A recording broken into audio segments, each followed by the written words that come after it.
workshops. I had a really good time. It was really nice to have very lengthy workshops, which I really like. It was a lengthy day though, right? We were really busy, but it was good. So thanks to everyone who came along and supported that and worked with me. I think we all had a lot of fun and took away some skills, you know, which was really good. So in chatting with David about coming down for this, I said to David, what would you know, he was like, what are you going to do? And I was like, well, you know, I could do anything, right? What would you like to see?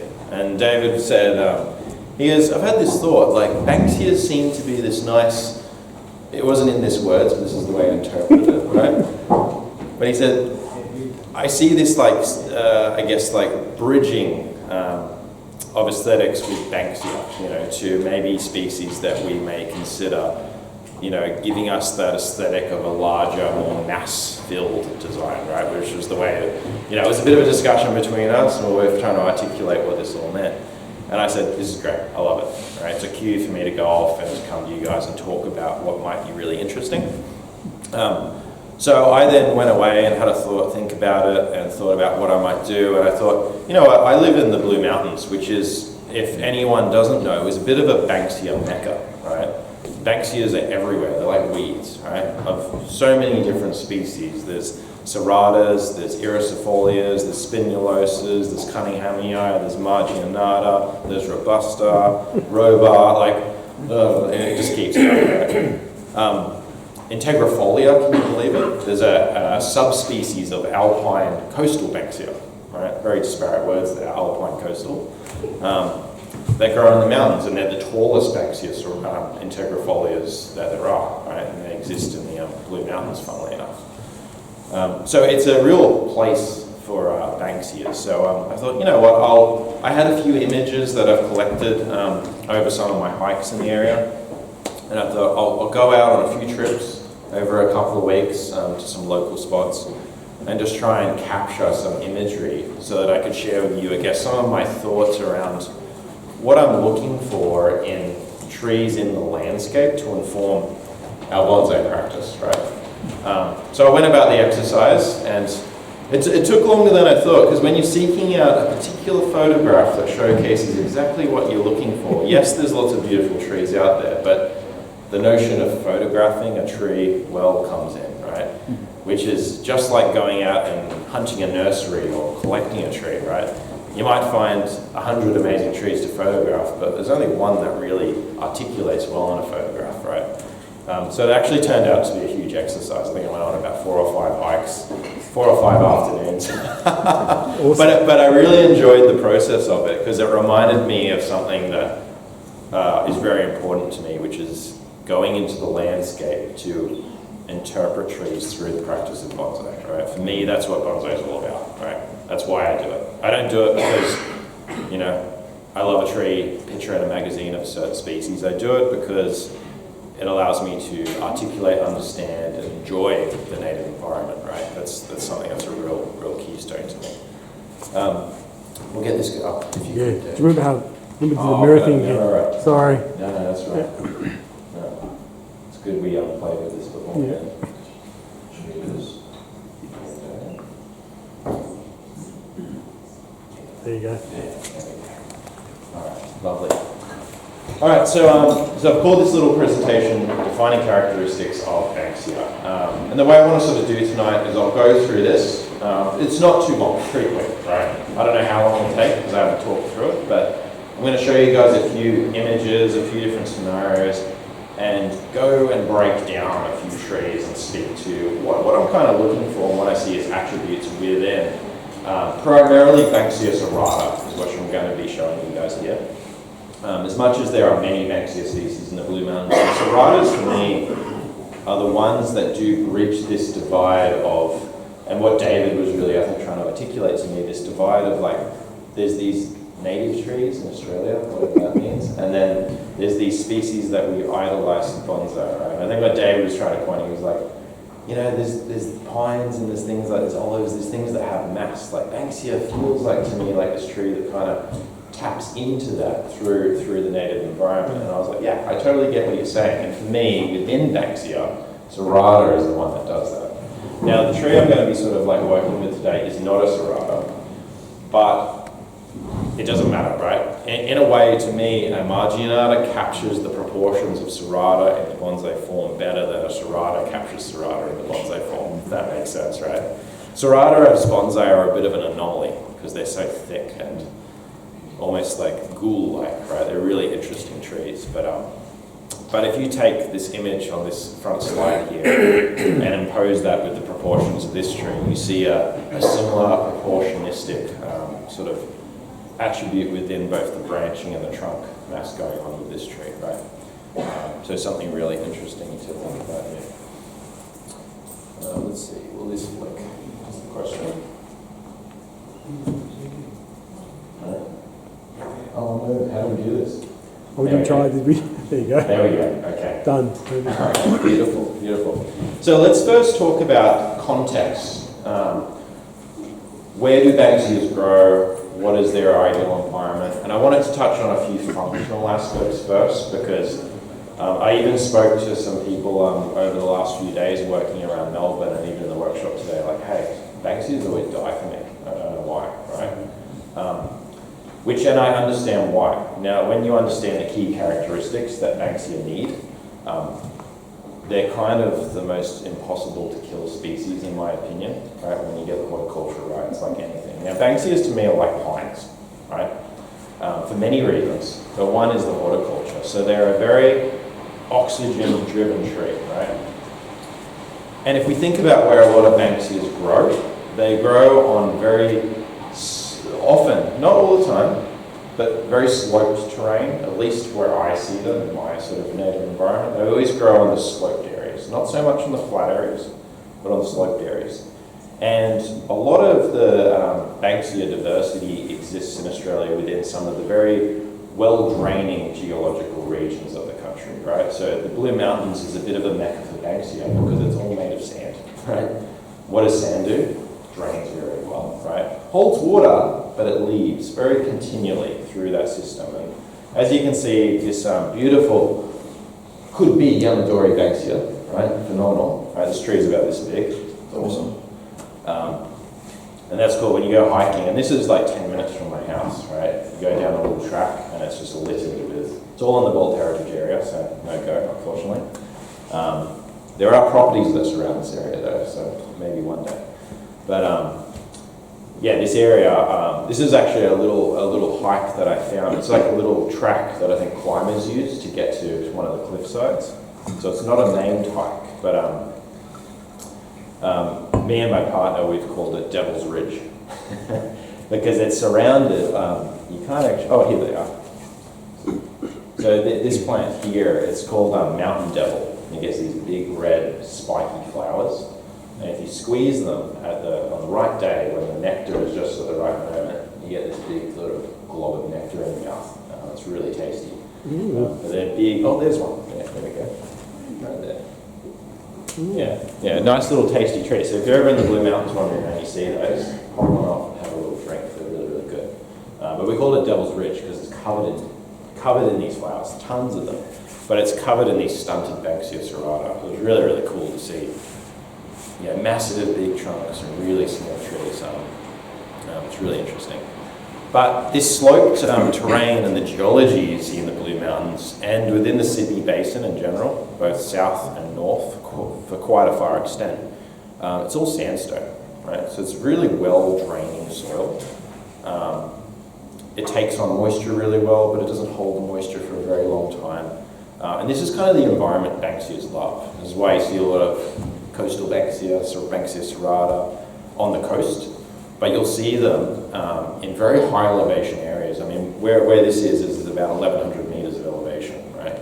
There was snow all over these trees just 2 weeks ago, right?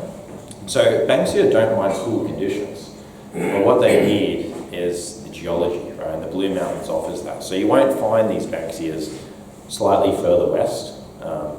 Even though it drops down in elevation there, you think, oh, it's a bit warmer, they might like that, but it's all granite, right? They don't seem to grow as well on granite, right? They really love that high draining system of the sandstone that captures that moisture, but it continually flows through that system. So what that means for bonsai cultivation is This is why I think of Banksia like pines, right? For one reason, I'm going to keep reoccurring to this theme, but for one reason is they really need very, very coarse soils that dry out really, really quickly. And I think this is where one of the misconceptions of Banksia comes in, is, oh, they use a lot of water in summer, they must be a water-loving species. And yes, they are when they're growing, right? As soon as they stop growing, they're kind of like a cactus. They kind of just sit there not using water, right? For instance, this tree, over summer, you know, will dry up instantly, almost instantaneously. And now over winter, I almost never water it, right? So if I had this tree in a really high water holding soil mixture, it would just stay too wet over winter and it would start to get rot issues, right? Because Banksias need this system where the water leaves very readily. And deriving that from the environment is one way to sort of figure this out. And you know, I do this with a lot of species. If I'm wondering, how does this species perform? I don't know how to grow it in a container. How do I meet that horticultural need? Go on a hike, see where the trees are existing, see how they're growing, and think clinically about that scenario. So I want to talk about primarily form, right? Form, shape. What is it that we value in Banksia, right? What do they have to offer? And what I think these two photographs highlight to you guys is how distinct they are in the landscape.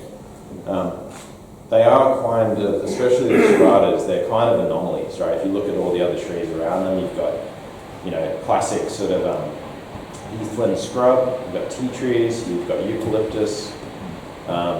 This area had a fire go through it about 5 years ago, so it's nice and clean. It's really, really quite lovely at this point in time because all of the grasses, all the understory are all new, right? So it's really, really clean landscape. And you can see this Banksia, very new with nice new foliage because it all got singed off, right? And now it's all renewed, which is a really interesting feature about serrata is they can renew themselves after fire, right? A lot of Banksias can't, but serrata are one that do renew themselves after fire, which is really, really fascinating. But what you'll notice about the form of these two, not crazy old trees, right?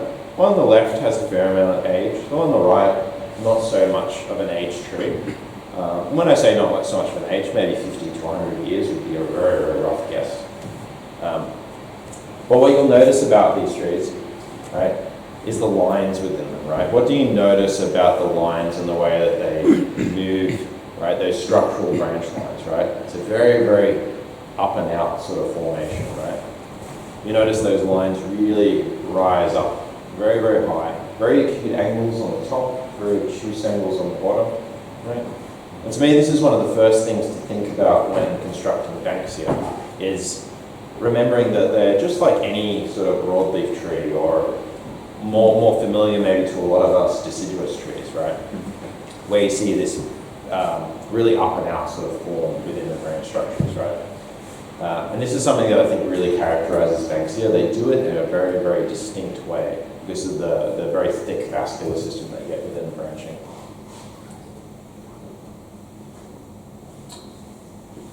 All right, so here's another, I'm going to sort of step you through to more and more interesting trees, right? Because as much as those last two trees were cool, it's definitely not my inspiration to create an interesting bonsai from, right? So let's go to a tree that I would speculate is quite a lot older, right? And what you see with this piece is a lot more interest within those primary lines, right? So what can you see though within the theme of those primary lines? What are they still doing like the others? Really, really up. Lots of movement, yeah, lots of movement. But it's rising, right? It's really, really, really rising quite aggressively when you really overlay a line image upon the tree like this, right? And I find this way of analysing trees really interesting. If you just take an image of any tree, even your bonsai, and stencil over the primary and the trunk line. And it kind of gives you a rude shock of like maybe where the line work is or where the line work is not working, where it is working, where there's confusion in the lines. But this sort of angular and curved, I guess like contrast, that angularity of some of the lines and then that curvaceousness of some of the lines, you've got two very distinct ways that branch and trunk lines are actually moving within a Banksia here. And for me, that's a really defining characteristic of Banksia in general. A lot of other species do this even more aggressively. And we'll go through another species in a moment that really showcases that. But, you know, Serrata do it kind of quite softly because they're quite thick and kind of, you know, really vascular. But this angular and curvaceous contrast for me is a real defining characteristic of Banksia. All right, so influences in these forms that Banksia generate. And what you'll notice about this very, very old relic, right? This tree is really, really old. You know, the base of this tree is about this big, right? It's about sort of yay tall. It's a phenomenal tree. And you'll notice very, very close down at the bottom, you can actually stick your hand down into the trunk. See how there's a bit of a cavity and a hollow there? Right? You put your hand in there and it's just this big bowl of char, like basically charcoal down the base of it, right? Phenomenal tree. Hard to photograph. You know, if you get a bit too low, the grasses get in the way. If you get a bit too high, the skyline falls away and you get the grass behind the tree and you kind of can't capture it. You know, it's a tricky one. I've tried to photograph this tree well 3 times. This is the best I've done so far. I think one day when I get the light right, I reckon morning light would be the way to capture this one, because you've got the western sun coming from this way. I've got the eastern sun beaming on it. Might be able to capture it a bit better, but I'm not a morning person, so sunset is usually when I'm taking photos. But this tree is a real relic, right? Now, what you'll notice about the movement in this tree is, once again, you have this contrast of curvaceous and angular movement, right? But what sort of creates and influences these forms, right? So here's a bit of a wider shot of the tree, showcasing the beautiful blue mountains. Just gives you a bit of context for where all these trees are sitting. So all of these photographs are taken on ridges that look out into this valley that you can see here. And again, what you notice is, right, that slope. You can see the tree leaning against that slope, right? You won't really see many of the Banksias sitting on top of the ridge. They're all on the edge where it drains off really, really quickly. You know, on that top edge, you'll see sort of acheas, and you'll see tea trees, and you'll see heath Banksia, which does enjoy a slightly more wetter scenario. But you'll only see the Banksia serrata on the sides of the ridges, right? Almost descending down the edges where that water continually leaves the system, right? But with those edges of those ridges, you get wind, right? You get fire coming through and licking sort of the trees as these areas burn, right? These areas burn a lot, to the extent where sometimes you end up with these ridge lines that become sort of like subalpine meadows. They get covered in wildflowers and stunted trees again. Once in all these areas, these beautiful little tiny Banksias and acheas and all sorts of lovely things. But in this area where it faces sort of more towards the east, gets a little bit more protection, just gets that morning and that afternoon sun, right? It doesn't necessarily get the hot prevailing western winds as much as some of those more exposed areas we get. And so you see the serrata kind of thrive in this environment where it both gets the drainage and the protection. And you'll see that hollow that tree has formed, that's from fire, right? Basically the tree being completely burnt, right? And having just enough protective layer in that thick tissue to enable it to thrive and survive. But I would interpret both the wind and the fire the reason why this tree has such an interesting asymmetric flow, right? You know, it's probably been damaged on one side, escaped the fire with that slight protection of the slope, but the fire has, you know, licked it a few times and burnt it out. And you're seeing the tree almost like leaning away from that environment, right, to the slightly shadier side of the ridgeline. So really interesting to see. And then you see these very rounded canopies, right? And these rounded canopies that you see on Banksia serrata are not necessarily dictated by the influences of the environment, but seemingly are a way for the tree to capture as much sunlight. This is another theme of Banksia, is they're very sun-needy trees, right? They love a lot of sunlight, they love to really get hot, they love to bake, right? And you see often these very whimsical, awesome, crazy branch structures, and there's just almost these beautiful umbrellas of foliage mass. So very photosynthetically functional trees. They really do what they need to capture what they need, right? So what I'm trying to offer you guys here is a few tools to think about how you may interpret Banksia as a material for you to use as bonsai. So billows. So touching on this folia form that I'm speaking to, you know, the way I'd sort of describe these very wide canopies would be billows, right? And I use this terminology a lot for broadleaf design because I think it kind of captures what we're sort of trying to achieve within any kind of broadleaf form, is a billowy folia mass, as opposed to a sort of more defined padded branch mass we may use for other species. You know, broadleaf trees have this real billowy form, right? You see the emergence of the primary and the secondary structure, and you see the roundness of that form, right? So super beautiful example of a Banksia existing on a sheer cliff edge,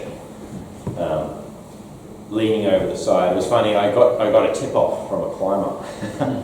This other guy messaged me randomly. He's like, "You love Banksias, you love bonsai. I'm a climber. There's this mad tree on the edge of this cliff. If you just go down this little rope and down this hill and go through this little thing." And I went and did it, right? And it turned out the tree that was tipped off to me to go see was very impressive, but almost impossible to photograph. And I do have a photo at the end of the slide here because it is still very informative to see.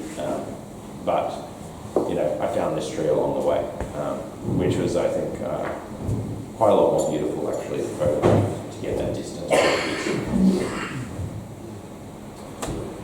But once again, what you see is these very billowy, round canopies, right? And what I want you really to note with these is the spaciousness of the branch structure, right? For me, this is something that's very important for both the horticulture and development of Banksia, but also to capture their essence. It's again kind of like pines, right? A lot more spacious kind of design. You know, the folia mass of the Banksia is unique like pines in that, you know, it's quite abstract. You know, you think about the tuft of a pine canopy or that tuft of needles that you present, quite an abstract notion, right? That one tuft is representing maybe a whole series of fine branches of a tree in maturity, right? And Banksia are kind of the same, right? There's only so many branches you can really stack inside of a Banksia before you end up with a Banksia bonsai, before you start to end up with maybe an image that isn't reminiscent of their natural form. And as you can see through here, once again analysing the primary branch lines here, you see that really spacious nature to the way the branches are constructed. And again, this real billowy rising branch structure within the tree. So this is the one and only other species I'm going to introduce you guys to here. But what you see here is a Banksia iricifolia.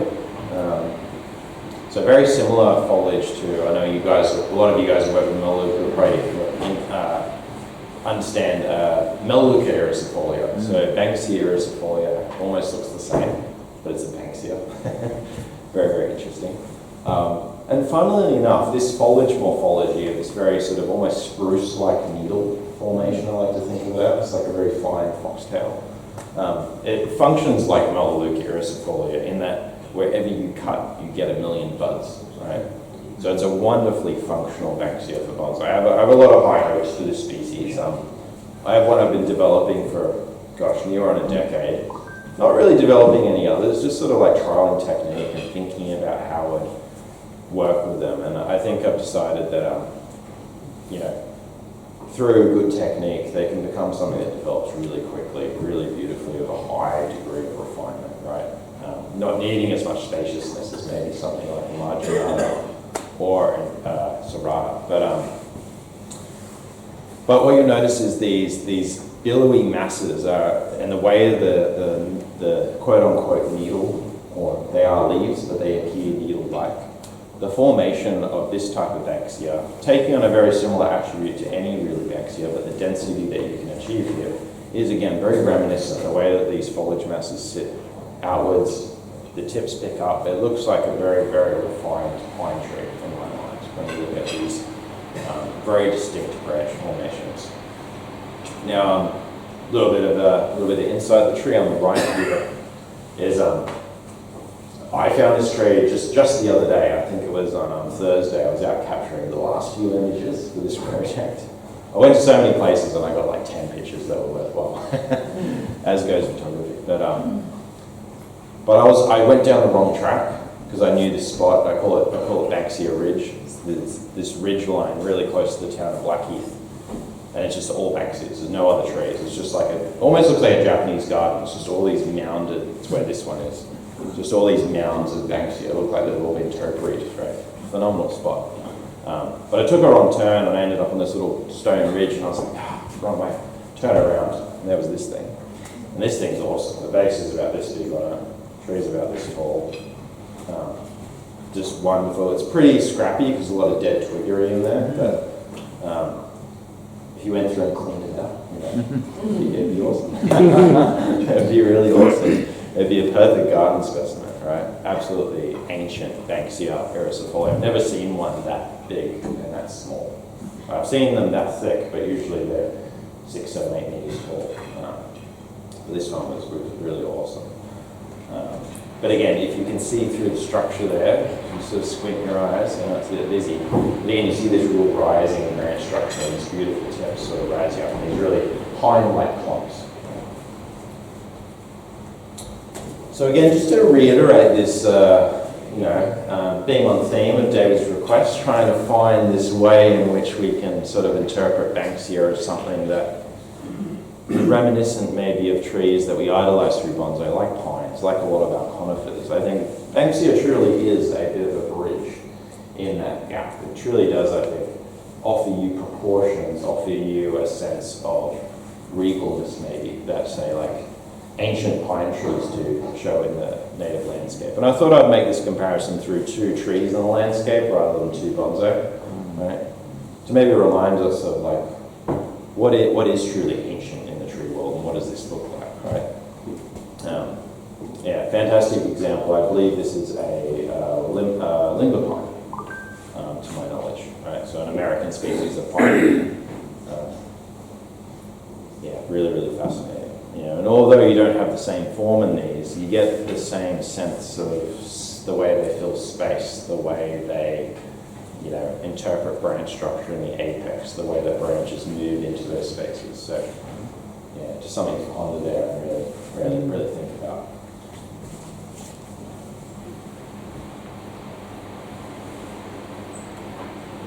Okay, so this is the last slide. And this is that tree I was saying to you I got tipped off to by that climber. And this is a big Banksias rara. This is really, really big. The photograph is it's an odd perspective because I had to really, I actually couldn't tape it on my camera. All the other photos there were on a camera. This photo was just on my iPhone, which is a phenomenal way to actually take photos nowadays. But I had to go the 0.5 zoom, so fish eyes, right, to be able to get this tree. And that's why it kind of looks like the tree's like this, because it's got that fish eye effect. But it's actually sitting much more upright, actually, within that space. But the fish eyeing is good because it actually enabled me to capture the whole tree, because this is a very, very wide tree. In the camera's lens, as much as I could back it up, I could only really capture that. It was the only way I could get it, because I'm sitting probably like from me and David away from the tree, right? A little cliff edge. This is that sketchy trail I was telling you about. Right here, there's a rope that goes down a cliff. So this is a track, right? But not a track you would advise anyone to go on. But what I did, I really enjoyed getting tipped off about this tree, because when I saw this, I saw this. Exactly. Yeah. I saw this tree. And so interesting, right? Because this tree, this is originally I got it from Jared Bailey down at Untapped Bonsai, and he got it from Mr. Will Fletcher. So this tree has been existing as a hot-grown tree for 30 plus years, something along those lines, and probably has that very knowing will, and I've known this tree for quite a few years in Jared's garden. You know, maybe it's had a little bit of wire on it, but not much, right? It's really just been existing in a pot, just existing. A few prunes, a few reductions. Just goes to show that the growth habit of Banksia doesn't necessarily require too much interjection of the human hand to achieve something that has quite a similarity to what the landscape actually has to offer. So in this tree, you see those rising sort of structures, right? Fairly well ramified, the ramification continuing to rise and to billow. And then you see that really, really billowy mass. And because of the nature of the photograph, you know, again, this is this sort of perspective of the tree. When you do get above it, you notice the canopy on this was almost a perfect umbrella. Really, really, really beautiful. Not much alteration in the shape. You can kind of see, technically, the way it is, I'm under the branches there, technically. Yeah. It is, isn't it? Yeah. Well, when I came across it, I was like, oh. Oh, you got me. That's exactly it. Yeah, I had some fun on Photoshop, you know. It's quite striking, especially if I turn the tree this way. It's like, it's almost a one-for-one. Yeah. So what I want to do with you guys for the rest of the evening is just sort of work through this tree. You know, it's a gentle working. This isn't like I'm bringing in this rugged bit of material and we're going to transform massively. But I kind of want to use this exercise to just reference back and forth between this image, maybe a few of the others, but actually just interpret this tree through bringing the wild environment into this building, right?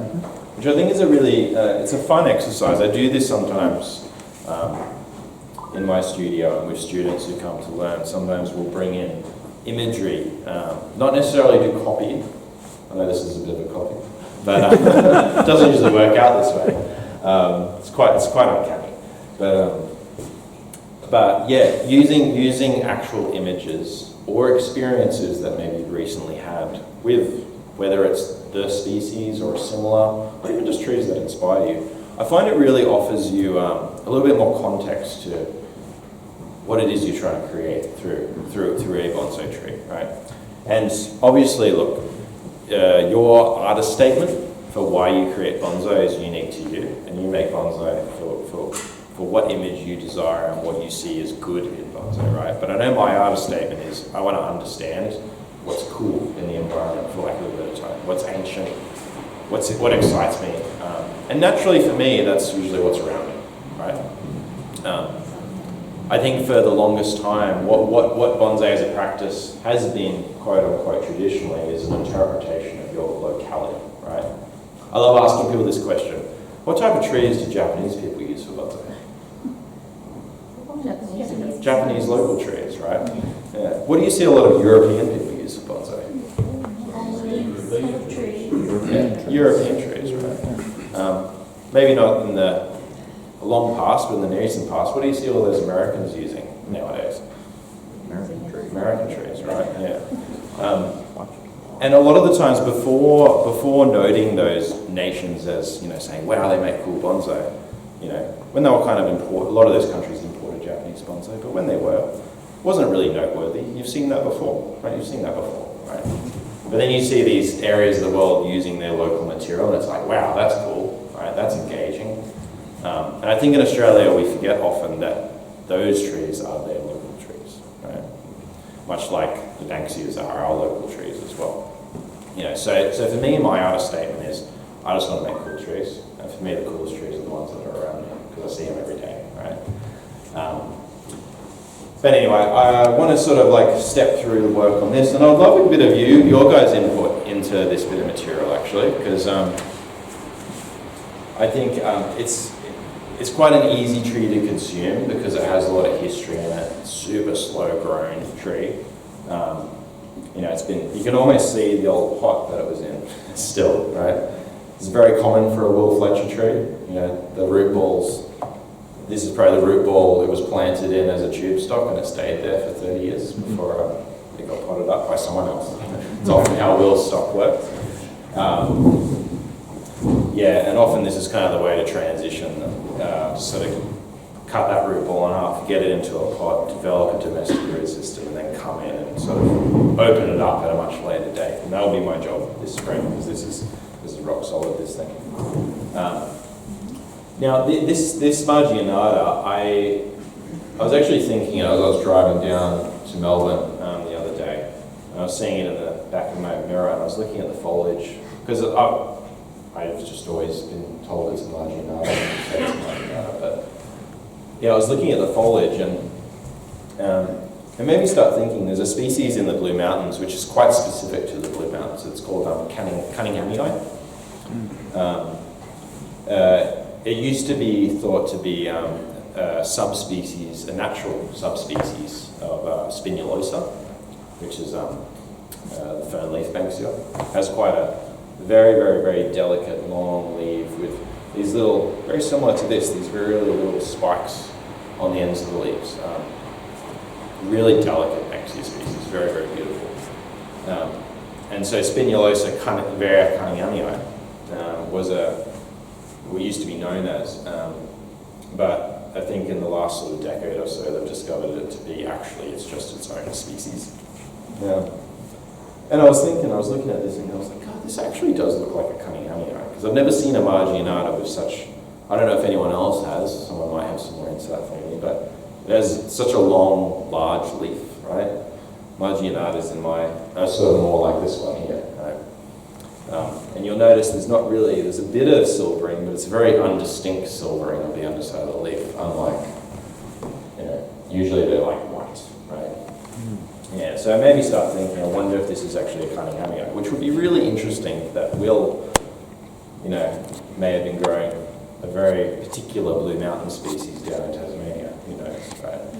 But I hope that is actually the case, because it makes it feel really local now to my region. So, hopefully. But Cunninghamii, which is another reason I'm sort of influenced by that, is they get this tremendously aggressive angularity to the growth habit, right?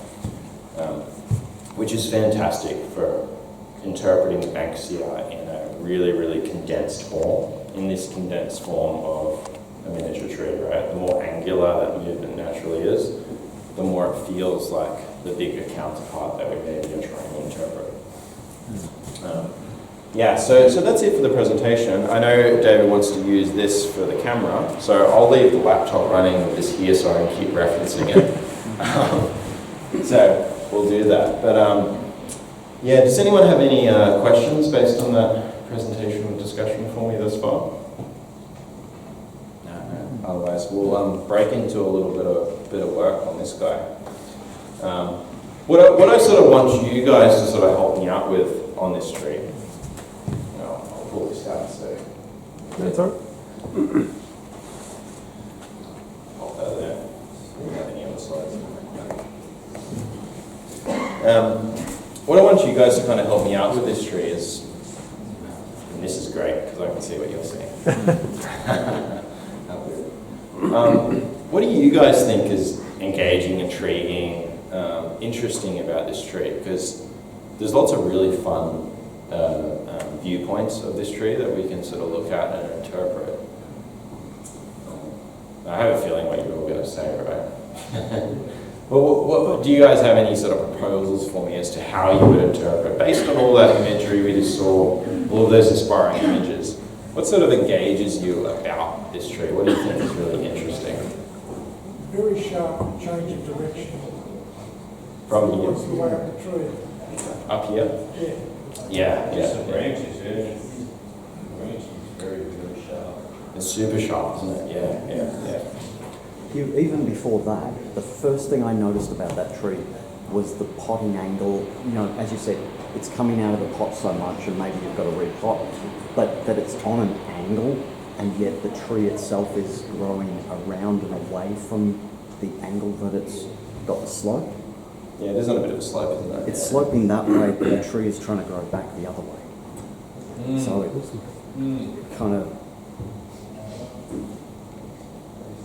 Yeah, it creates a lot of movement, eh? Yeah, like visuals bit of of interest. tension. Yeah, bit of tension. That's a great way to describe that. Absolutely. Looks like it's trying to climb out of that top It does, doesn't it? But part of that is the roots themselves are looking. The roots, I know we look at Nabari and the root spread and all of those sorts of things, but the roots and how they are climbing out of the pot, for want of a better phrase, actually that's what I like. The roots are just amazing. Yeah, I mean, me too. I personally love, I love the craft of getting a tree perfectly precision flat in the pot. It's very enjoyable, right? But I also love seeing context in the soil. Right? I love both those things, right? It really depends on the scenario for me, right? As to what I would do with a certain tree. And in this case, there's one way to make and we encountered this a lot in some of the workshop attendees today, is root bases that maybe have been picked up too quickly or have been grown a bit odd in the past due to maybe a bit of mistreatment or earlier knowledge that wasn't applied. But there's so many ways that you can actually utilise those roots to your advantage to offer more context to environment. Picking the tree up a bit more and filling it back in with soil and adding mosses can be a really interesting way to create context within the soil. But yeah, this tree is offering a lot of context in the soil system, right? A lot of age through the lichens as well. But yeah, it's really interesting. I love that you guys pointed that out because that's definitely going to be something that I'd think about in terms of, because just so you know, I don't think the best viewing angle is on either of the front faces of this container, right? I think there's slight adjustments to be made there, right? Good luck with that thing. What's that? Good luck with that thing. Change the pot there. Yeah, I mean, maybe. This would slip in and out. Banksias, you can chunk off a lot of root mass, right? They're quite easy trees to repot. You kind of just sort of shimmy off chunks like foam and just sort of pot them back up, especially when they've got a really refined root ball like this tree would have. But the root system offers heaps of context for us to sort of think about maybe how we view the front of the tree. But based on that discussion, where do you guys see the most interesting trunk line to view this from? What's engaging you? I like the rings on the trunk, the texture on the trunk of that one and the other one. They both, to me, talk of age. They do, yeah, absolutely, they do. The Banksias almost get like a muscling and a rolling of the tissue. Serratas do it very distinctly from a very young age. Marginata and/or Cunninghami, it's a little bit more subtle for a long time. Actually, Marginata, when they're really young, muscle a lot, and it kind of disappears with age, funnily enough. Quite fascinating. But yeah, really distinctive, really distinctive. So what viewing angle is, someone give me an idea. Right there, Yes. where you can see all the rings on the trunk. All right, you want to see the rings? Yep. Great. So right there, that's your magic tree. That point's coming out, that'll be Yeah. I like that there too. Yeah. I forgot about the screen. Yeah, that's quite nice, isn't it? Very, The very roots in palatable. that one. Sorry, did I hear it like that? Back a bit. Are we looking at the screen or the tree? Screen. Sorry, mate, sorry, you. He's looking at the tree. Tell me when. Back just a little. Oh, The other way. this way. No, the other way. Oh, the other way. The other that way. Yeah, right about the ears. Yeah, it's fascinating, isn't it? Yeah. Yeah.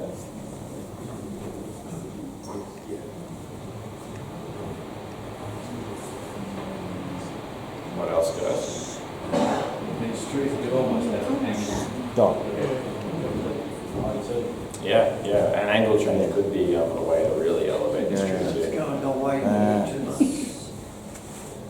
That you can bring back around. Where's your front? Oh, I'm trying to get you guys to figure it out. It's a change. Who doesn't? And then I'm going to get someone to come wire it for me, and then someone to carry it to the car for me. Try to do as little as I can.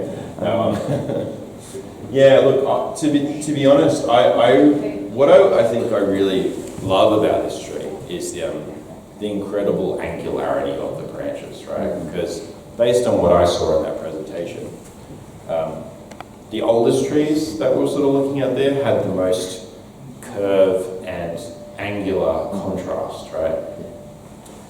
So, you know, the whole reason I decided to take this tree on in my garden was because of the just phenomenal degree of curve and contrast, right? The angular curve, right? These angular pieces mixed in with these more sort of slightly curved pieces, to me is the real engaging part of this tree. And it's funny, for the longest time I thought I would probably maybe think about orient and design from around here. Put that right in front of the camera, right? Just narrowing the tree and putting those angular curves really, really right up in your face, like somewhere maybe around like that, right? Which is interesting. That's not bad, Yeah, kind of interesting. It compresses a lot of the length of a lot of those curves and really puts them into a really small frame. But you know, in really playing with interpreting imagery of this tree, seeing those photographs in front of me, like even now, like I intentionally tried to not really look at this tree before I brought it in because I wanted to sort of feel this out with you guys. I think it would be fun to feel the dilemma. But you know, like this perspective is actually really, really fascinating. Right at the camera there. Oh, hang on, we're in reverse. You know, somewhere in here, it does a simple, well, it's actually the exact opposite side to the last one I was just looking at, right? We're looking here, it's coming forward, here it's going back, right? But it does the same thing, it compresses those angles really, really intimately. But because it sends it back, the angularity becomes really expressed, right? And the severity of the contrast of the upper and the bottom becomes really expressed. I think the root sign is good on this side. No, the root sign is good. You know, there is a compromise. There's always a compromise, right? Absolutely. One little solution to that could be a slight angle change, right? To pop this section of the base a little bit more up, a little bit more in. Here is my face the way it is. See that?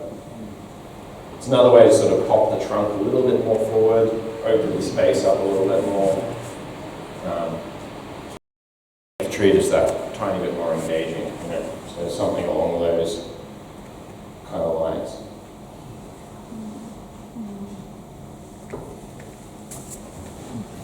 Hugh, why would you want to compress the angles when the references you're looking at have them coming out so?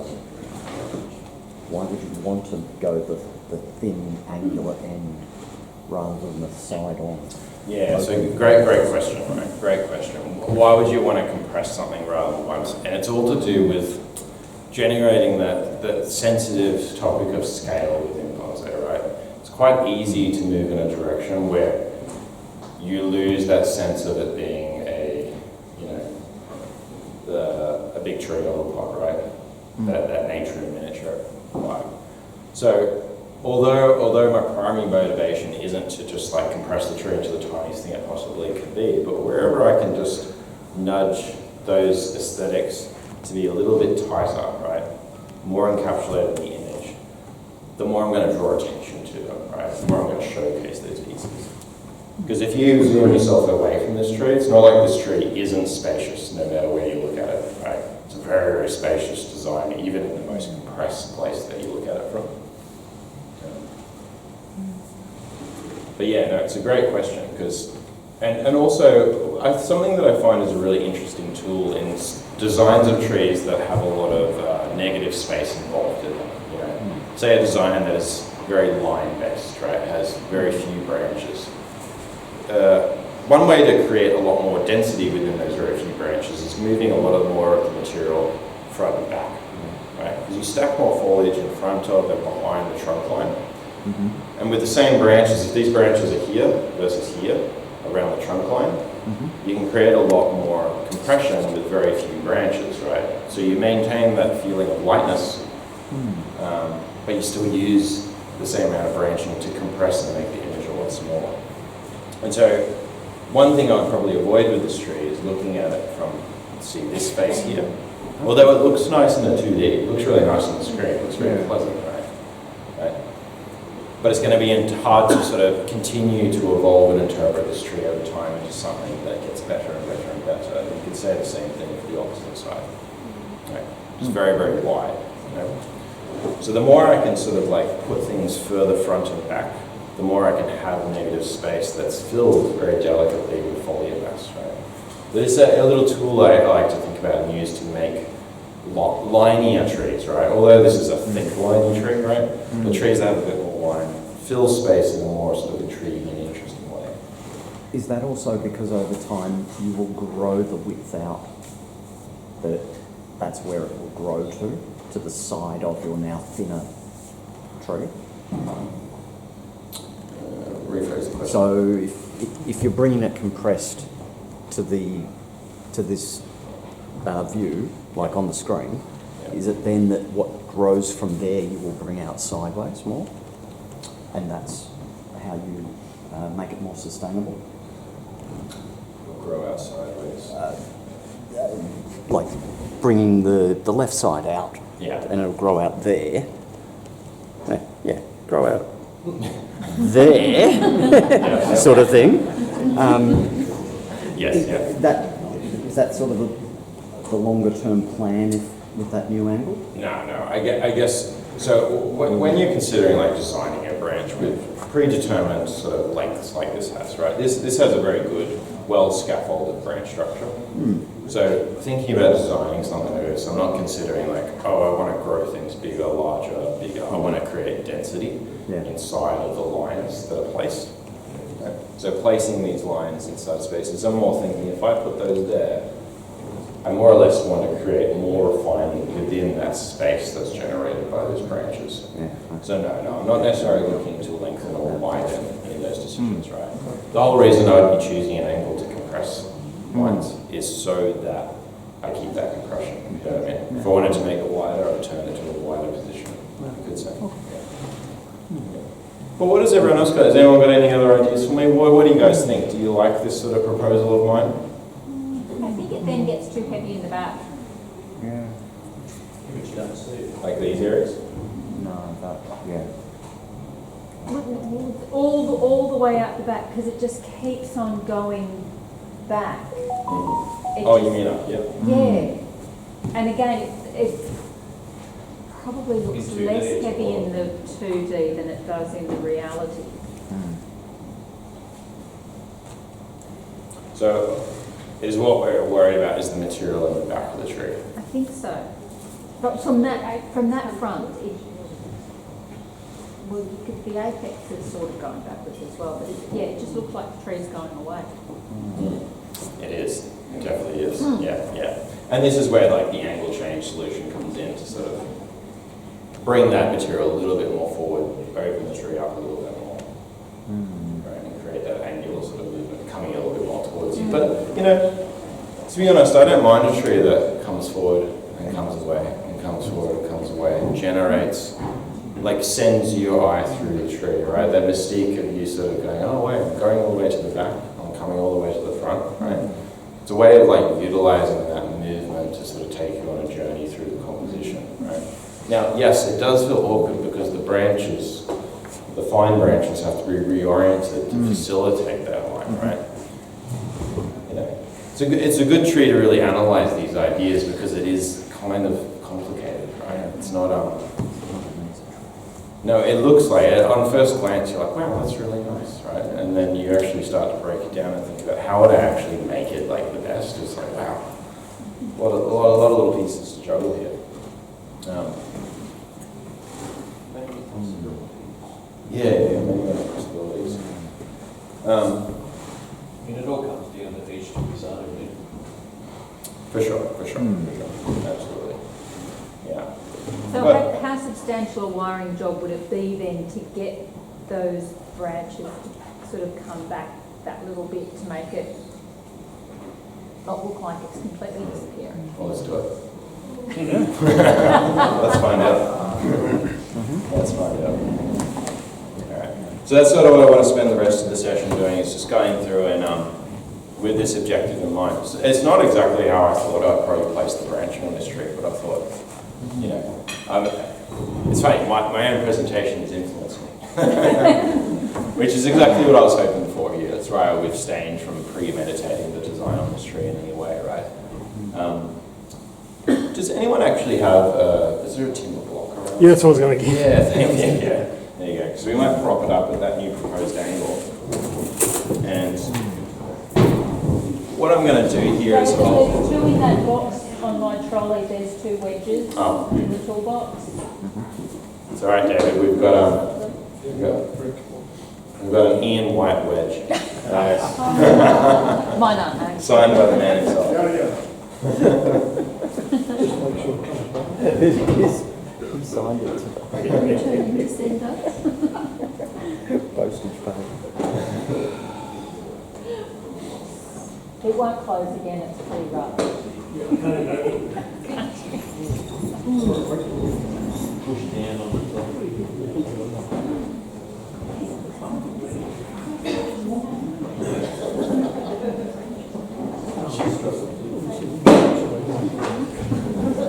It's supposed to go back.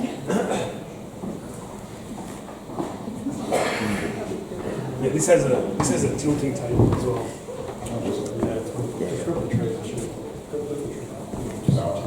Take that out. Good job. We'll just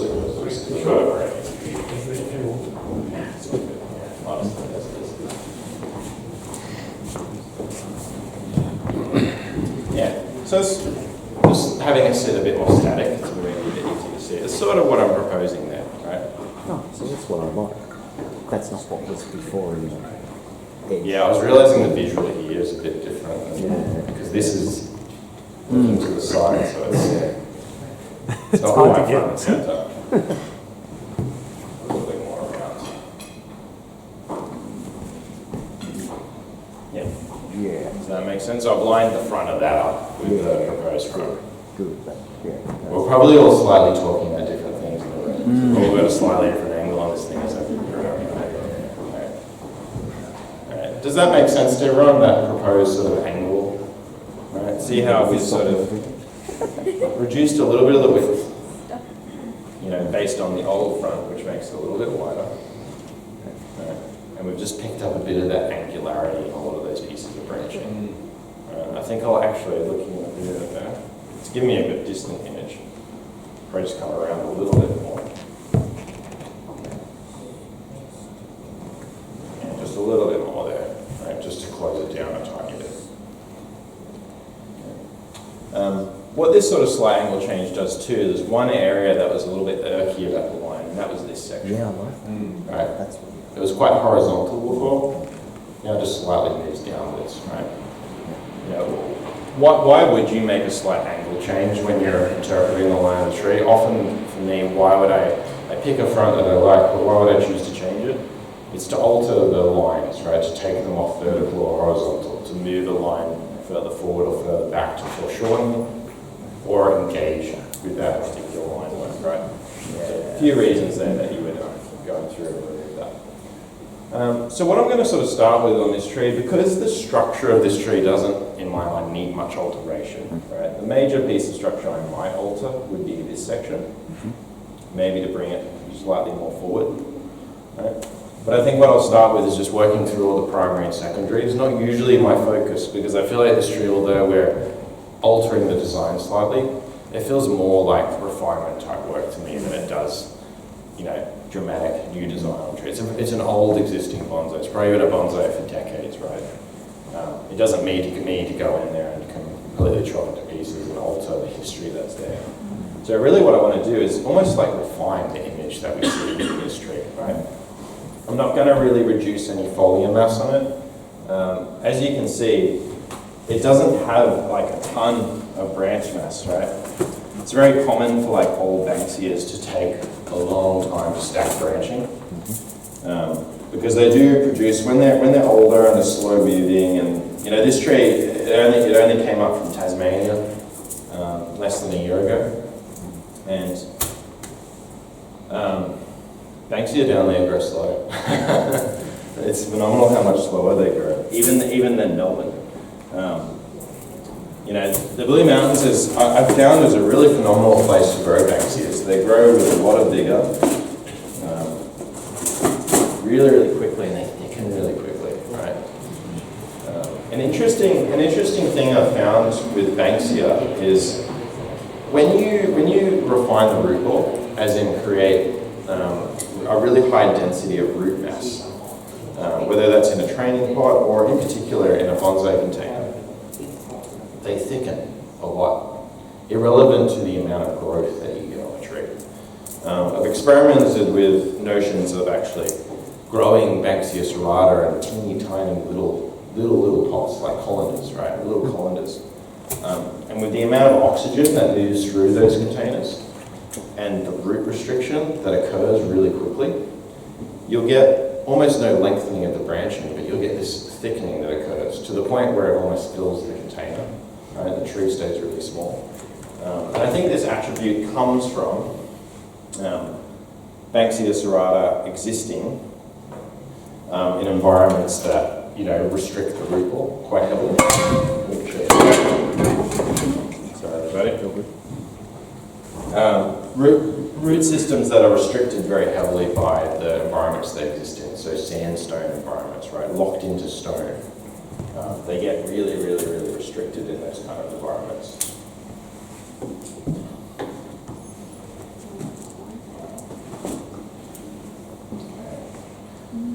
So I'm going to sort of just roll through wiring up a few of these different structures, this one to this one, and then we'll do some of these finer pieces. And we'll start sort of placing these branches very organically.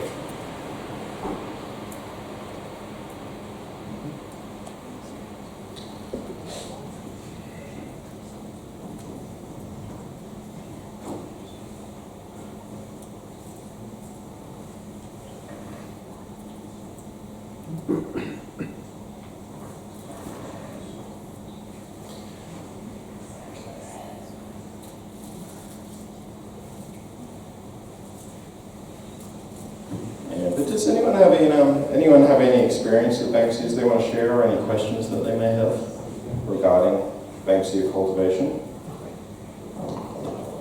You say they were very hard to kill. I don't believe it. Yeah. Fair enough. It was a wild statement, wasn't it?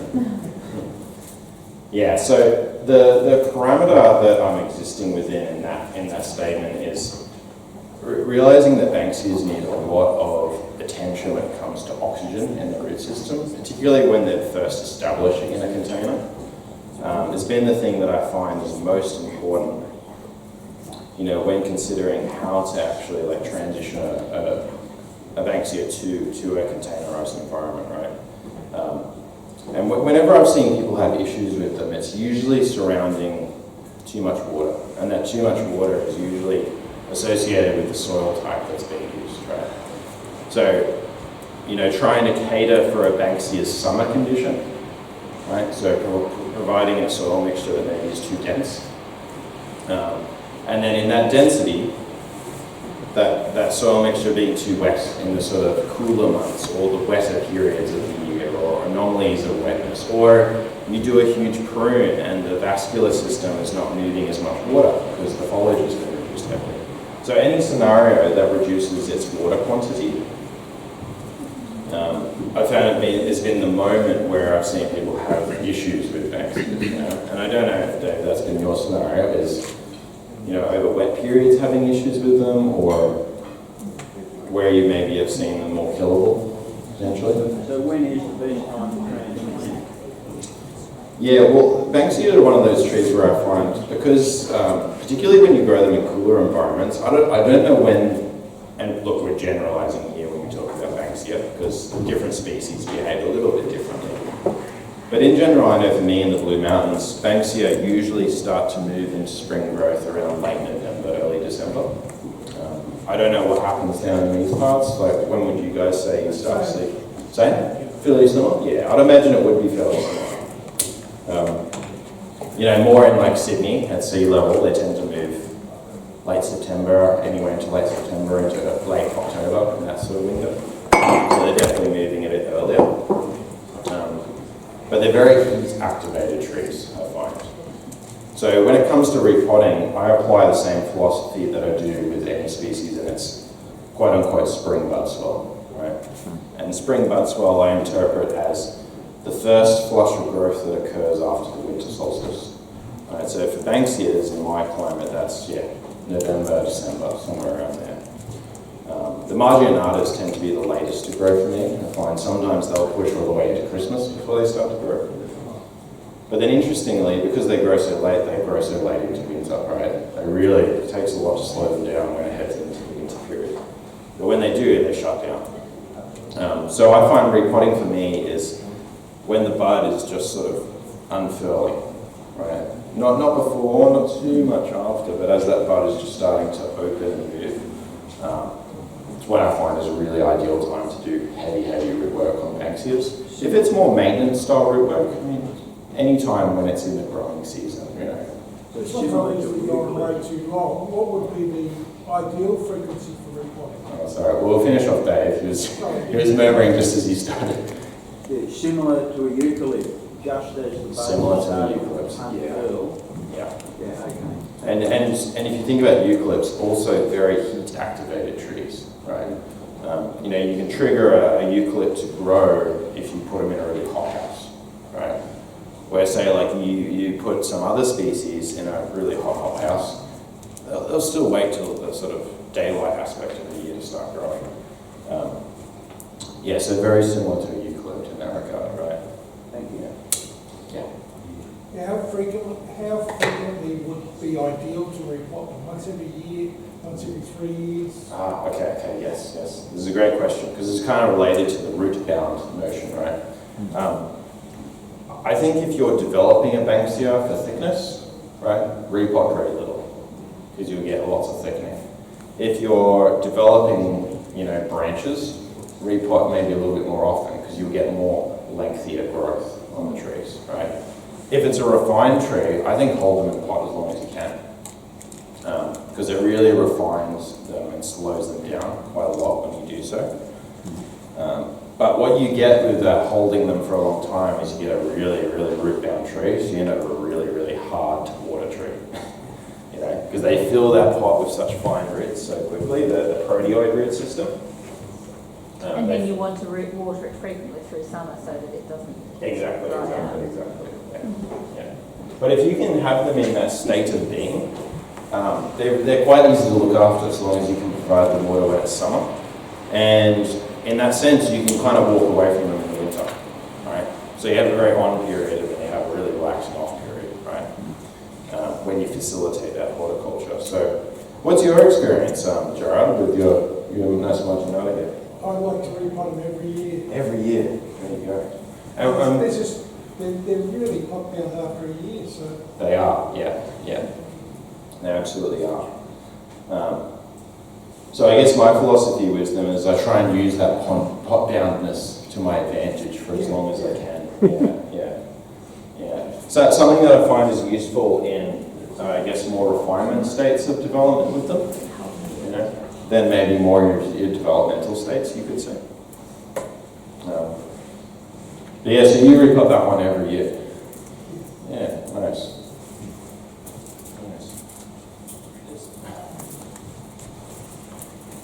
Yeah, I tend to be, I'm a pretty lazy repotter. I love the idea of getting away with it for as long as possible. It's funny, I feel like my whole system around soils and my philosophy around it is all under this notion of how do I repot less. So I'm a bit biased in that relationship of things, you could say, of repotting less. And this is also me trying to get trees to refine, not just through pruning methodologies, through watering methodologies, but through root refinement methodologies. I'm trying to definitely refine the roots just as much as I refine the tree, upper part of the tree, and so that means, trying to create as much density in that root system as I can as possible.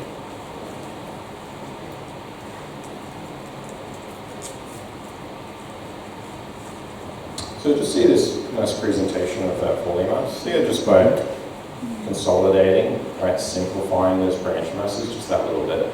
Kind of brings a lot more attention to this area. It's more or less what I want to do across the whole tree, is just create that real sense of confidence within the fine branch structures rather than sort of floppier nature that they have on the ends. One of my goals with this tree is to try and generate a little bit more backbudding throughout the interior of not necessarily the primary structures, but throughout the secondary structures. Right? And this is where like some repotting, speaking of, will be very beneficial to that, I believe. Right? Getting the root system to really open up and expand, which I believe this tree hasn't had the opportunity to do for a long time, right? For a long, long time. Will be really pivotal to that being able to occur.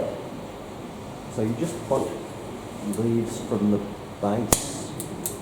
Yeah, I'm just cleaning up the few, like if you look here, right, this area here, David, you can see that.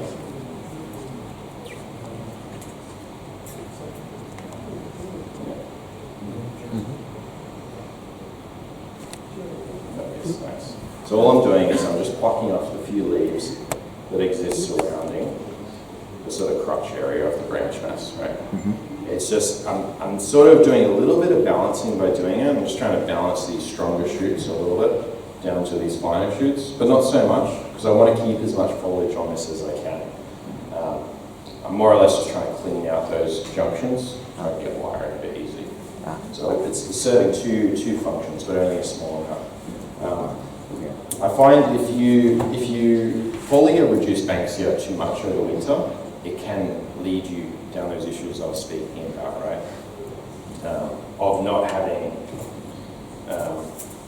the ability for the tree to use as much water over that winter period. Once you go in there, if you reduce the foliage too heavy, you can end up with root issues potentially from overwatering. Something I'm a little bit more cognizant of lately, where I'm from. It never seems to cease raining anymore up our way. Terrible problem. Oh, I know. It is definitely a blessing. Like I thank every time it rains. I know how important it is, but we've gotten very lucky where we are. It's been raining on and off non-stop for 5 years now. So it's been insane. It just hasn't. We had a bit of a dry winter last winter. It was quite dry actually. It's kind of the only reprieve we had in the last couple of years.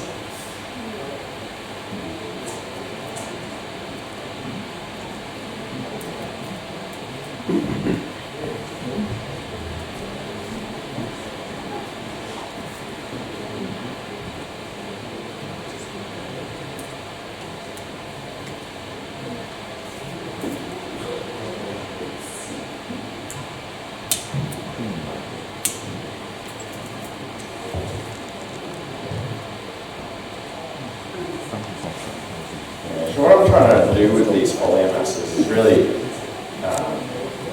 lean into that notion of this sort of very picked up, sort of billowy foliar mass, much like we saw in a lot of those images.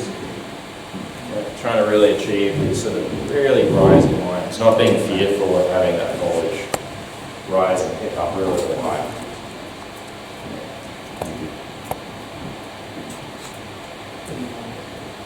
If I achieve anything tonight, it'd be lovely to get this back area really, because I feel like this was the area in question for everyone. The back and the upper part of the tree. I think that's sort of the question. So how much backbudding would you get on that, particularly if you were to cut it? Or does it backbud? If it's marginata, or for that matter, cunning underbite, they are not easy to backbud Banksia species, right? If I cut all of this foliage off, it will backbud somewhere potentially if the tree is really strong, but it won't be like a prolific backbudding. It will be random. A lot of it will die. The tree will be very weak for a number of years. Really easy to kill marginata, especially if you cut them back really hard, because you can overwater so easily in that period of time. But they do come back from a blank cut. It's just slow, and you don't get much from it. So cutting back hard is not a methodology to promote backbudding. Just through pure abundant health is where you'll get backbudding occurring, right? Generally how I'll try and achieve backbudding on a lot of species is just through generating insane health in a particular plant. Usually it's quite successful. So this tree, look, it's been like I said, it's been in my ownership for less than a year. And as you can see, the tree isn't in the most absolute pinnacle prime state, right? I don't know if you guys have noticed the foliage is a little bit on the yellow side of things, right? Partly that is due to a bit of winter colour. I find a lot of Banksias, eucalypts, Banksias tea trees in my region. It doesn't really get above 4 or 5 degrees in a day where I live for about 3 or 4 months a year.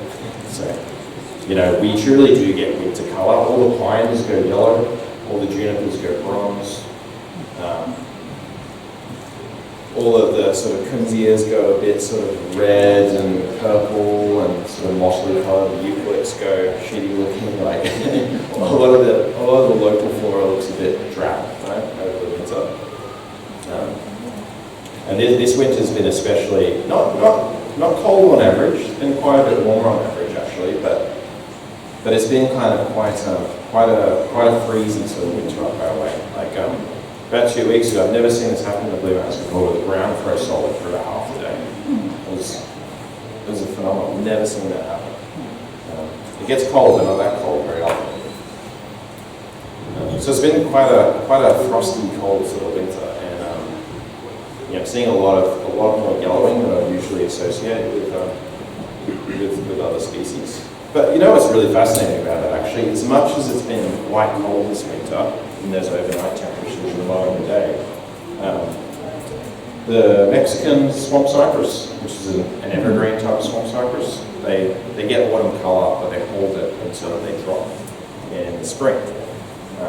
It's still fully green, not showing any signs of being affected by winter at all. And usually for me, they are starting to go lovely shades of red and bronze in like April. So go figure, right? Who knows what the systems are that turn trees into these sort of colours and winter changes. So very, very odd.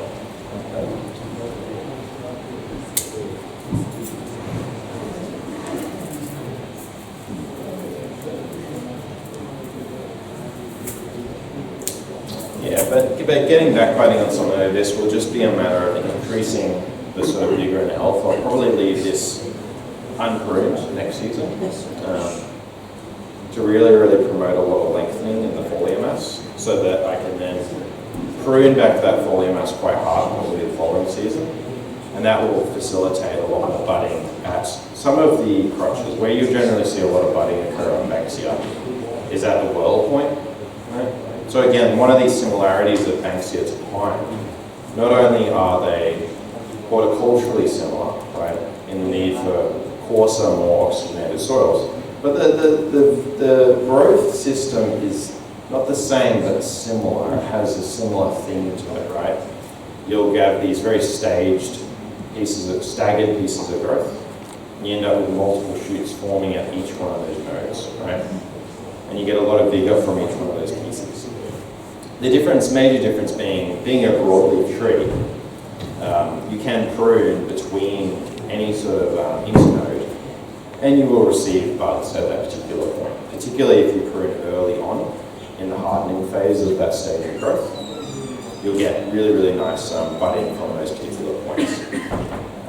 But generally, if you want to maintain a lot of vigor and perpetual sort of growth in a Banksia, simply only pruning back to smaller pieces of growth that occur at each whirl, much like you would on a single flush pine, is a really great way to keep momentum up in a Banksia. I would only use that pruning back between the node methodology if I'm looking to refine and divide the growth very heavily if it's a species that can tolerate that kind of work. Yeah, but throughout this tree, and come up and have a look at it later, you can see between the crotches there's actually quite a few dormant buds sitting just latently waiting, right? And a few of these are probably flower buds too. I find these big fluffy buds that exist like this. These are the flower buds, right? And there is evidence that this tree potentially is going to produce a lot of flowers next season. There's a lot of them sort of sitting around waiting to go, which is really, really fun. What does everyone think about flowers on a Banksia bonsai? Yay or nay?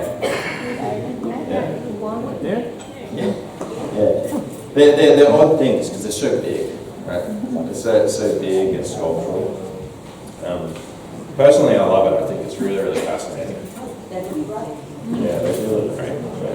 It reminds me of the same kind of, I guess, aesthetic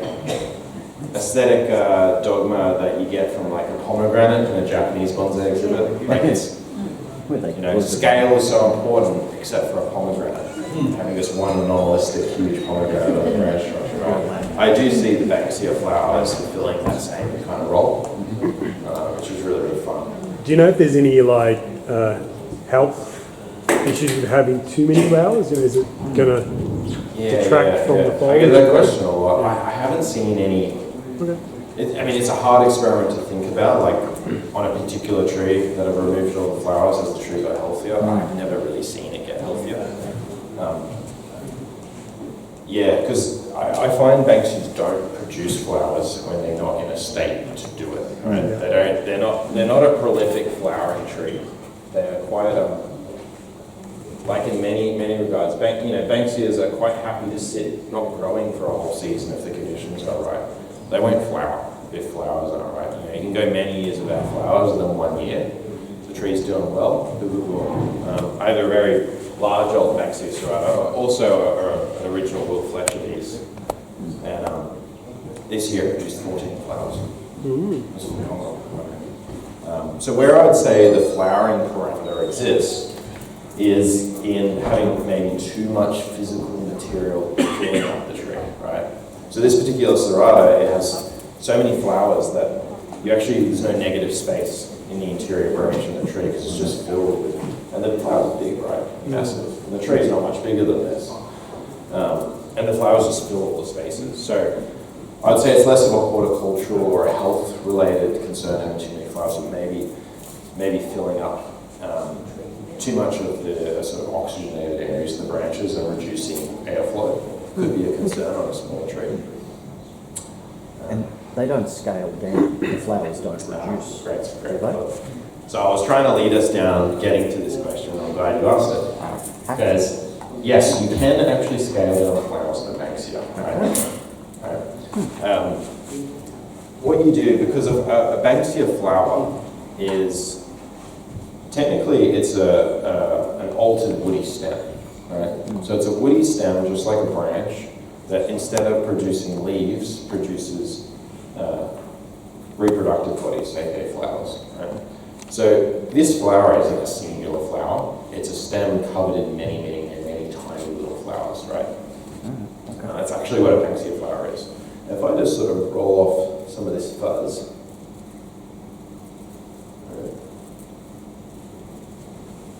I'll bring that to the camera.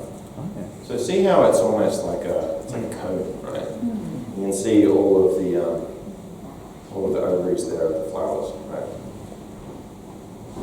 Right, so if you think about when this flower starts to elongate, and if you've ever seen a Banksia flower form on a branch and then start to elongate, it grows sort of like a pine candle, right? It's like a little nodule, and it just rises and rises and rises.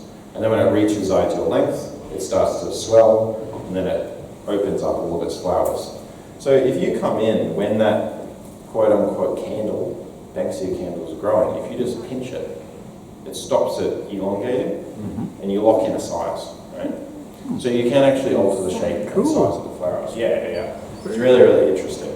Does it still finish off the top properly, or does it look like it's been... It's a little bit bald on the top, for sure. Okay. But because the tissue is still producing, it kind of alters itself and compartmentalizes itself as just a smaller piece of growth. But yeah, it's a little bit flatter on top rather than being completely conical. And it doesn't adjust the width. So you can imagine, instead you just have a flower that looks like this. A little sort of nubbin of a little flower. But if you really want to promote some lovely scale, right, in a Banksia, through the flowering, there's definitely a way to do it, right? And it looks quite neat actually. It works really well.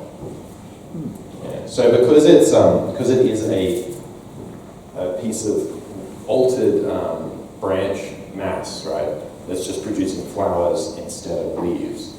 It's just like pruning a piece of branch. It's like pruning between the leaves and shortening that branch. And that's effectively what you're doing, exactly the same thing. So I see you using aluminium wire. Yeah. Do you use copper at all? I think the guys use a lot of copper for their natives. Yeah, look, it totally depends on the job for me. So on a Banksia like this, where I'm doing some bigger moves than I would if this were super refined. If I were just sort of wanting to tweak and move some branches around and maybe alter one or two, I'd 100% use copper wire in that minimal sort of use, so that it looks really clean and nice.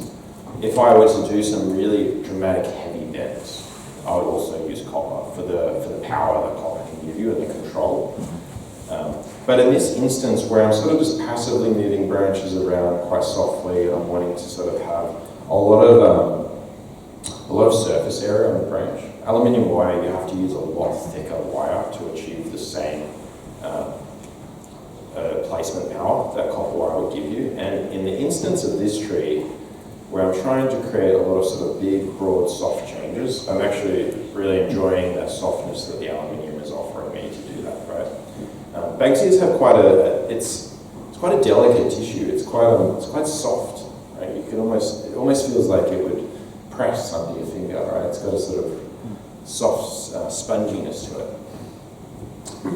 And so I find just aluminium, if I'm doing some broad sort of structural work, I actually really enjoy just using aluminium wire, right, for those purposes. Even if I was, I have played around with actually putting paper towel around thicker gauge copper wire on Banksias to also cushion it, just so that I don't abrase the really delicate structure of the bark tissue. But it is a matter of like technique and being careful. But with a lot of finer leafed broadleaf evergreens in the native sort of realm, like Banksias and tea trees, yeah, I love using copper wire because the tissue is quite strong, it's barky, it's rigid, it's quite dry. And so the smaller caliper and gauge that copper wire offers you gives you the ability to have a lot more control through those kind of branches than the much thicker, softer aluminium wire, right? Yeah, so for me, like I see the aluminium copper debate, right?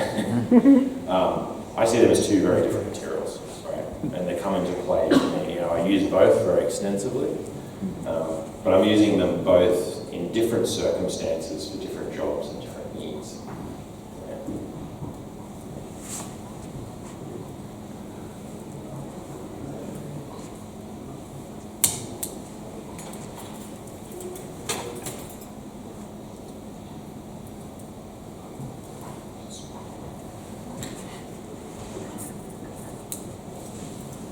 You said this tree's in your nursery. That means it's for sale in your nursery. Does that mean a Melbourne person can buy it tonight and take it home? Oh look, I mean every tree is for sale. There you go, guys. There you go. Go have a chat later to you. There you go. No. That's a good question because it could stay in Melbourne. You never know. Someone here. Yeah, absolutely. I can't believe it. Yeah, absolutely. Are you contending there? No. Just putting it out there. Because I always get asked that question afterwards. Yeah, and it's like when you're left and it's like, oh, Yeah, it sort of brings up a question of like, a lot of people ask me like how I run my business, because I don't run a quote unquote nursery in the truest sense of like producing lots of material for sale, right? I say primarily what I offer at my studio, I think of it as like a creative space, right? So it's focus on education, focus on giving students a facility and a place to come and see interesting bonsai and build interesting bonsai together for tuition. A little bit of a similarity maybe even to the Japanese sort of business model where it's a lot of sort of client service work, offering students the ability to come study both on trees in the garden as well as their own trees, right? Based on what's required and what's wanting to be learned. I think of my nursery like a gym, right? But all these different scenarios happening, all these different trees being built, and you can come use some of the machinery, you know, and exercise your skill set, right? It's a hard model to kind of articulate to people because I don't think it's really been offered much in Australia. I know like Jared Bailey down at Bonsai in Hobart offers a very similar business model. But you know, one thing I see, and I had a few discussions with people in the workshop today, was talking about this idea of practicing technique, right? Whether it's theoretical technique or whether it's just practical skills like putting wire on a tree, right? Often these very basic skill sets that allow you to, do bonsai, right? From a conceptual point of view, right? Conceptualizing design, right? Having the tools in your tool belt to be able to create branches so that you can do things with those branches.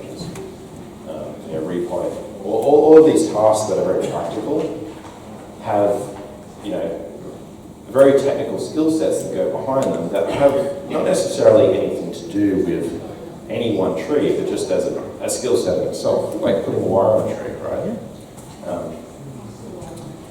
If you can learn to wire outside of being attached to that wire going onto any one tree that you treasure, right? But just learning wiring as a practical skill. If you can learn those skills early on in your practice, now all of a sudden, as you start to play with trees, you have that skill in your tool belt.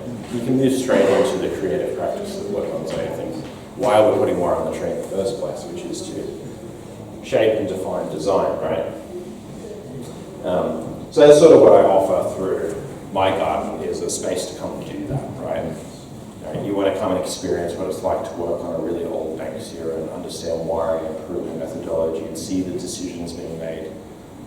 You don't have to own a tree to do that. Come practice at the bonsai gym and then go home and learn those skills. Or bring your own tree and develop it in that space so you can acquire those skills over time.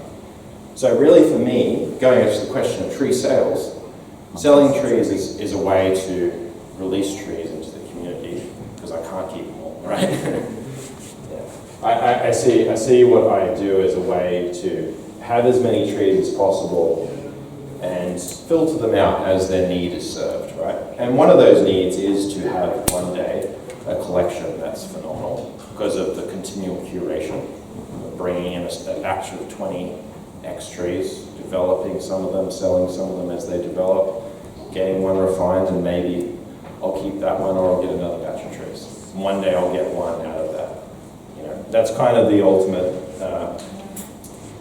I guess, personal goal of the business from a personal perspective, is to just end up with heaps of really, really cool trees, and that becomes a bit more of something like a gallery, right, you could say. But all the while, I'll sell trees because, students or customers or otherwise see value and interest in those particular specimens. Yeah. Mind you, now that I have a bit of a bigger property that me and my partner purchased recently, I'm thinking about doing a bit more production. But again, more on the notion of using that production of batches of material to help students learn and then sell those trees off as they become ready to be sold. Yeah. So it's a slightly different twist on a bonsai nursery, right? But yeah, kind of similar to a client-based nursery you might see, in the way that a Japanese nursery functions, or like say some of those European and American gardens function, like Michael Hagedorn's or Ryan Neal's garden, or the likes of Mario Comstar or David Benavente in Spain. Those gardens where they're focused on building trees, right, with people. Yeah, it's sort of the model that I'm trying to promote.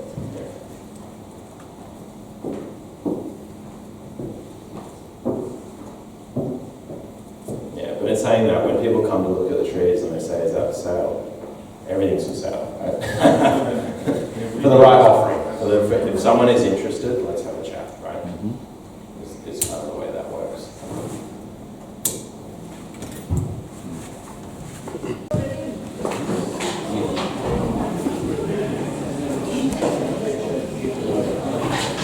Alright guys, so that sort of just wraps in the just the general shaping on that piece there. Okay. So see how I just created a little bit more, you know, really, really light piece of work. Just generating more definition within all of those fine tips. Right? And really the scope of this work was just to accentuate those angular and curvaceous pieces of movement that exists within the tree very, very naturally. Now, it's not to say that in the future I might not pursue maybe some more structural changes. I could see maybe some alteration to the structure of this piece. Right? Potentially to maybe even pull it a bit further down and then a bit further up, more so the foliage fills this space rather than this space that's here. But I think for now I'm really happy just to live with that and see where that sort of goes and how it pushes out another flush of growth for another season and see how it evolves, because I do really want to have a bit of a minimal touch on the structure of this tree as an exercise of restraint, right? Interesting things happen when you have a bit of restraint around design, particularly on older trees, right? A bit more of a slower approach with old, refined, designed trees. I'm generally happy to take. But that puts the foliage in, you know, as a lot of the workshop participants today would have heard me kept saying, sustainable positions, right? What you'll notice is if I turn this, you get an impression that most of the foliage now exists in quite logical, sustainable spots where they access sunlight quite freely. And shaping of those fine lines, now everything sits in really, really sort of perky, upright positions. Very similar to those images that we worked through today and looked through in that presentation. So, yeah, I hope that sort of highlights what I was trying to uncover within this tree and makes sense based on those images we saw of quite a few really old, rugged, interesting Banksias out in the landscape. How brittle are the branches? If you're talking about lowering that one on the side, to me it looks like it'd snap. It looks pretty. So, I'll show you. Oh, great. Quite flexible. Right. So you could get a curve in the bit your finger is pointing on. Well, technically, doing that, I can do exactly with wire. It would hold in that position. Yeah. So Banksias are surprisingly they're stiff, right? I described their tissue, and this goes for a lot of plants in the Proteaceae genus. So Hakeas, Lamaceas, Grevilleas, and to be honest, quite a few local species. What would I compare it to? Maybe the tissue of like a European beech, if anyone has experience with those, right? They're kind of like, they don't look like they're flexible, but then you push on the branch, and they just kind of move where you want them to, very, very rigidly. It's like hard rubber, right? It's stiff, it's hard to bend, but it's rubber, right? It's kind of the way I think about Banksias. Now, if I haven't pushed that branch, so you notice how I'm rolling that branch into place? Right? If I just pushed it, no, it would shear off the tree instantaneously. Banksias pop very quickly if you bend on a singular axis. Right? But when you roll the tissue of the Banksia across the length of a line like that, that's why I have confidence to do that. It's because of distribution of that stress, right? If I did that across a smaller span like here, no, very hard to bend across a small span. But across a large span, now you can do a lot with the line work in bending Banksias. But within these areas, yes, very, very flexible. The thinner ones they bend quite easily, really. Yeah. Very, very, with the right technique, and technically if you apply this rotational bend to any tree, it's how you kind of achieve really good and proficient bends on any species. But for species that maybe have a little bit of a brutality, it's pivotal to actually being able to move plants like that around. So, How long would you leave that wire on for? Because they bend so easy, would that sort of dig into the timber a fair bit? yeah, it depends on how much it thickens. Depends on how much it thickens, right? That's what wire cutting in is really the branch growing into the wire, right? The wire's not getting tighter over time. So it really depends on how much it thickens. And a tree of, it's hard to say. I actually haven't owned this tree long enough to understand how it's going to thicken over time. But I would imagine, and I don't know what it is about my climate, I think being in the place where Banksias grow very efficiently, I seem to get just almost ridiculous thickening of Banksias in my area. They're kind of unstoppable. It's almost problematic. And how forgiving of wire bite will it be, given it's got that cultivation? Reasonably. Reasonably forgiving of wire bite. Now, because this particular, whether it's Cunninghami or whether it's Marginata, either or, they have a very smooth bark, which you can see, right? This tree is old and it has a very smooth bark texture.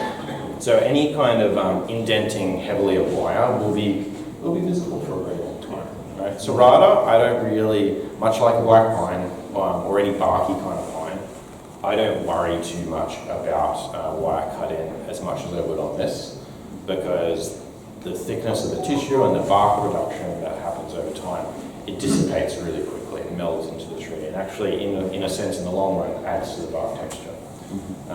So no, I wouldn't want it to bite in much. A shadow of bite in is okay. That will disappear very, very quickly. But yeah, it's not a species I would want it to dig in a lot. But if it did, in my experience on Banksia, it doesn't cause too much issues. I have a Marginata where I had a lot of aggressive wire bite on a young nursery stock tree, and just by simply growing it a little bit bigger, it disappeared really easily and didn't affect the vascular tissue at all. So they seem to be quite resilient to that kind of action. You know, the fact that, like that Serrata you saw that had the complete hollow through the trunk, seeing that occur, what that tells you about Banksia is that they can withstand reduction of the core tissue, which means they have a very flexible vascular system. They can alter where they move water and nutrients around quite easily, which is what gives them a lot of flexibility in the environment to adapt to certain scenarios. So wire bite is something that they can deal with quite easily. It's not a thin tissue like something else where it might cause weakness or to the actual timber or weakness to the vascular system. They seem to be fine with it, but definitely something to avoid if possible. But I would imagine on this tree, I don't know, it depends on the tree. It could be 6 months, it could be a year, it could be 2 years, you know. Just saying that, do you think you have to possibly, being rubbery as you said before, would you have to possibly wire that a second, even the third time? Yeah, they can be a bit bouncy because, once again, they're kind of like pines. The power of the branching, because of that thick, and like beech, right, very similar, because of that thick tissue, yeah. Just simply by them growing and stacking tissue, they tend to meander around. So it does take a bit of coercing for sure. Mind you, like, you know, when you do set a shape on a tree, you set the shape, you lay the branches out, it does, any tree, it always relaxes a little bit. You do a bit of light wiring to facilitate that, you get a little bit closer. Because the wiring that was quite passive, it would set not as quickly as it would if I did really big bends, right? So yeah, so this is just moving it closer towards a more refined image, and then using pruning methodology and backbud furthering through the interior of the structure. That's where I'll get a lot more rigidity out of the branching, yeah. But any wiring job you do gets the tree closer to a set shape that you desire, yeah. But yeah, they function like a pine or like a beech. Yeah, it's funny, I only just thought about the beech analogy just now. The tissue is really similar feeling to a European beech. Really springy, really bendy, really rubbery, as long as you bend it with rotation. The right way. Yeah. Any other questions, guys? We all good? Perfect. Lovely. Hugh Grant, everyone, thank you very much for coming down.